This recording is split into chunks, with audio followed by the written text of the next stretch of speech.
เอาอีกแล้วน้องอายพอแต่ว่ากะบ่ฮู้อยู่กับทักทายสบายดี FC ทุกทาน FC ทุกคนมาพบมาพ่อกับข่อยเจเบาลาวในมืดค่ำแบบนี้อากาศค่อนข้างดีมื้อนี้แต่ตอนสายมันก็เป็นช่วงร้อนๆหลังจากตะเว้นตกดินมันก็กลับกลายมาห่มเย็นมีลมพัดว้อยๆคล้ายๆคือว่าพายุจะเข้าท่านผู้ชมเนาะเจอกันในช่วงแรงๆแบบนี้ก่อนนอนต้องมาเจอมาพบมาพ่อกับเจเบาลาวสากลบางคนก็เฮ็ดเวียกตอนเว้นตอนนี้ก็กำลังกินข้าวกินน้ำบางคนก็กำลังเข้านอกเข้านอนเคลียร์โทรศัพท์ซอกหาเบิ่งคลิปน้องอายแล้วแต่ละคนจะเป็น FC ของผู้ใดเนาะคันเปิดมาเห็นคลิปของเจบอลาวเนาะเว้าเกี่ยวกับน้องอายเว้าเกี่ยวกับเสียงที่6ถ้าผู้ใดมักเบิ่งก็สามารถกดเข้ามาเบิ่งได้ทักทายกันได้เด้อส่งคำคิดคำเห็นมาทางใต้คอมเมนต์เนาะก็คือว่าแหละท่านผู้ชมเนาะดังที่พวกเขาเจ้าค่อยน้องอายเป็นคนทุกข์คนยากคนลำบากกากกำตั้งแต่ตอนน้อยๆซึ่งเราเคยไปหาอยู่หากินน้ำยาล้ำเป็นประจำอยู่แล้วบาดนี้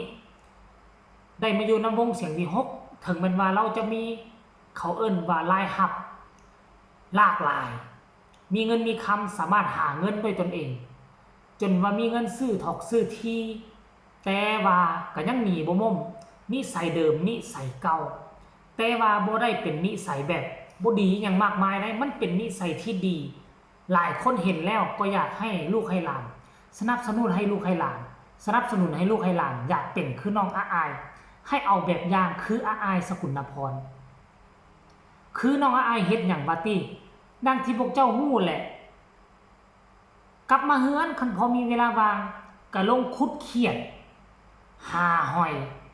หาปลาค่อนแล้วมื้อนี้พวกเจ้าฮู้บ่ว่าเฮ็ดหยังจักไปหาแมงอันนั้นมาแต่ไสได้เต็มคุนึงจักผู้ใดพาไปหาหรือว่าไปเอา หรือว่าไปเอาของเขามาถ่ายรูปก็บ่ฮู้เด้แต่ว่าอยู่ท้ายรถตู้ที่เอามาถ่ายมันเป็นซ้ำนึงมันบ่เป็นซ้ำดอกอันที่อยู่หม้อหุงข้าวนะเป็นหม้อหน่วยนึงโอ้คันกรณีว่าน้องอายไปหาเองมันก็คงจะบ่ได้หลายปานนั้นคือจะมีผู้ใหญ่พาไปหาคันจะไปขุดเอามันก็คงจะบ่ได้หลายปานนั้นตามที่เบิ่งแล้วเกือบ2โลพุ่นเด้น่าจะไต่แมงไม้เอาหรือบ่ท่านผู้ชมจะเอาละเฮ็ดด้วยวิธีใดก็แล้วแต่อันนี้คือนิสัยของน้องอายบ่เคยเปลี่ยนมีเวลาก็พากันลงทงลงทาลิ้นตมลิ้นโคนแต่บัดเวลาขึ้นเวทีซ้ำเทวดาซ้ำนางฟ้าตัวน้อยๆโบกโบยบินอยู่เทิงเวทีแสดงการห้องรำทำเพลงบทฟ้อนขับกล่อมให้บรรดา FC แฟนคลับอยู่ทางด้านหน้าเวทีจนลงไหลจนติดอกติดใจ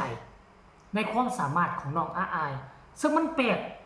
มันต่างจากหน้าหรือมือเป็นหลังมือเลยได้ต่างอีหลีเว้ยขึ้นเวทีก็ใส่ชุดเพชรกระโปรงสะสวยงามห้อยยิ้มถ้าเขาแป้งแจ้น้ำแดงใส่กับผิวขาวอ่องต้องบาดลงจากเวทีมากับแลนซ้ายแลนขวาปกโลกเปกเลขลงตุ่มลงทงลงทากินกบกินเขียดกินอึ่งซึ่งประเพณีของดาราคนดังทั้งกรุงเทพ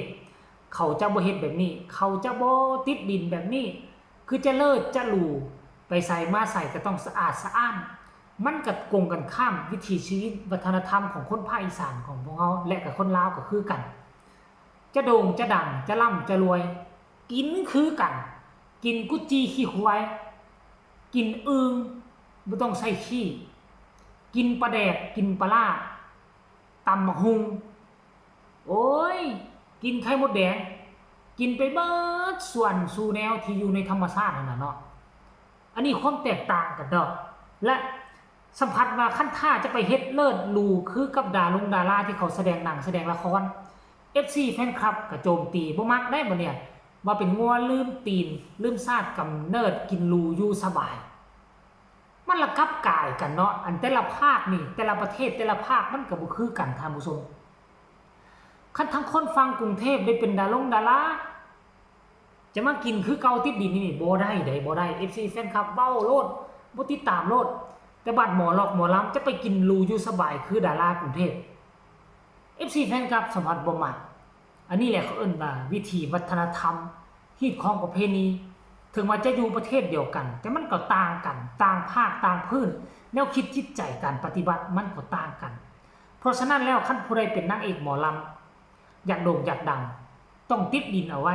คือน้องอายนี่เป็นแบบอย่างถึงว่าน้องอายเป็นคนอายุน้อยเพียงแต่12ปีก็บ่แม่นว่าคนอายุแก่บ่สามารถมาเอาอายเป็นแบบอย่างสามารถเอาเป็นแบบอย่าง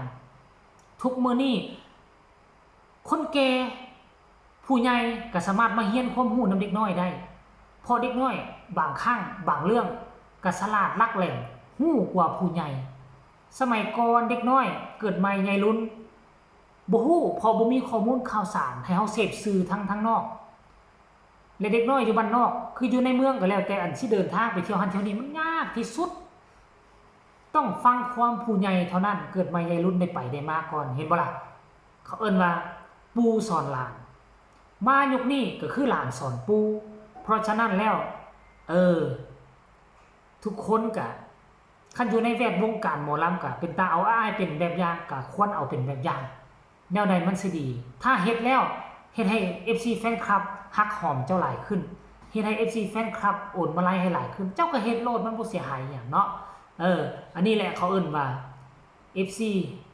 ที่ให้ความสำคัญและอยากให้ลูกๆเต้าๆของตนเองเป็นคืออ้ายอันนี้แหละทางด้านนี้แหละด้านติดดินกินแบบทุกข์แบบยากติดดินไปไปหาเอาคันคือน้องอายไปหาอาหารมาแต่ละมื้อก็ลดค่าใช้จ่ายไปแล้วเด้คันมื้อนี้บ่ไปเอาแม่น่ะก็ออกตลาดตะลี100 200เห็นบ่ล่ะมันก็หมดเงินไปเงิน100 200มันบ่เป็นน้อยๆได้อันใดพอหาได้ก็ต้องหาคือเจบ่ลาวก็เช่นเดียวกันหาทั้งเงินแล้วตกตะแลงมาตะเว้นตกดินมื้อใดฝนบ่ตกก็ลงน้ำหาปลามื้อใดฝนตกก็จับไฟฉายไปใต้กบใต้เขียดได้มามื้อละครึ่งโลมื้อละโลแล้วก็ได้กินไป 2-3 มื้อละเด้เฮาก็บ่ได้ซื้ออาหารเนาะผู้ใดขยันหมั่นเพียรผู้ใดติดดินผู้นั้นก็สิมีชีวิตที่ดีแล้วก็มีเงินเก็บหลายกว่าผู้อื่นเอาก่อนนอนค่ำคืนนี้ก็เอามาฝากมาตอนเรื่องราวของอายศิลปินดาราตัวน้อยประจำวงเสียงวีฮก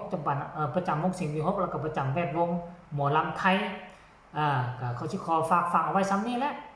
ผู้ใดเฮ็ดก็เข้ามาเบิ่งมาชมแล้วก็ขอความกรุณากดไลค์กดแชร์ให้แน่เพื่อจะบ่พลาดในคลิปต่อไปที่สำคัญจะกดข้ามโฆษณาแล้วก็ไผมีคำตำหนิติชมคำคิดคำเห็นแนวใดอยากส่งข่าวหาเจบ่ลาวหรือว่าอยากให้กำลังใจน้องอ้ายก็สามารถส่งมาใต้คอมเมนต์พบกันใหม่ในคลิปหน้าสำหรับคลิปนี้ขอกล่าวคำว่าสวัสดี